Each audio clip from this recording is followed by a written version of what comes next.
Enfin, c'est catastrophique absolument partout. On a l'impression. C'est pas à Bamako, vous faites. Je fais allusion au Burkinabé dans les tranchées, voilà. Du JNIM, hein. Exactement, du JNIM. Donc, du côté malien, une stratégie qui vise en fait plutôt à attaquer les populations touareg que les djihadistes. Et aujourd'hui, ils se retrouvent face aux djihadistes qui sont quand même aux portes de Bamako, enfin, qui ont attaqué dans Bamako avec, on ne sait pas quel est le bilan humain en termes de pertes humaines, en termes de pertes de soldats, etc. On a des exactions de leurs supplétifs de Wagner sur les populations civiles.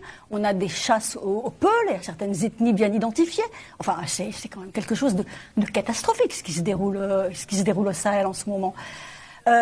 Le pire étant peut-être le Niger. Alors tout est pire. Le Burkina, c'est une tragédie absolue. Non, mais c'est une tragédie absolue. Là, aujourd'hui, on en vient à traquer les enfants d'un exilé, en l'occurrence de Djibril Bassolé, quand même. Ces deux enfants... du cas du Burkina Faso, oui. Là, je parle du Burkina Faso, et ces deux enfants, quand même, 2 de ces 4 enfants, sont aujourd'hui entre les mains des putschistes. On ne sait pas ce qu'ils vont en faire. Sa fille a été récupérée dans la clinique où elle était hospitalisée, après avoir été molestée dans son propre domicile. Donc on est quand même face à quelque chose de très grave. On a des vieillards qui sont envoyés au front. Enfin, il n'y a plus aucune valeur morale, il n'y a plus rien. Et le Niger, n'en parlons pas. Le Niger, c'est un pays qui fonctionnait bien avec Mohamed Bazoum. On peut en dire un mot quand même. Il y a 13 mois et demi, le Niger, sur le plan sécuritaire, était un pays qui marchait bien, qui fonctionnait bien, où il y a eu un coup d'État pour des raisons, de mauvaises raisons. Bon, les raisons sont toujours mauvaises pour un coup d'État, mais alors là, spécialement mauvaises.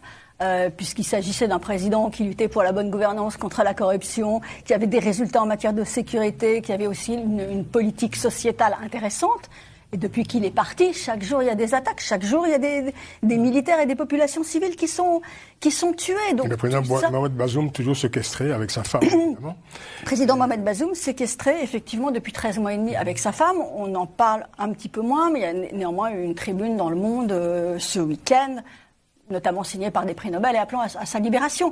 Donc effectivement, il ne faut pas l'oublier, ça demeure le président légitime du Niger. Alors Alfred,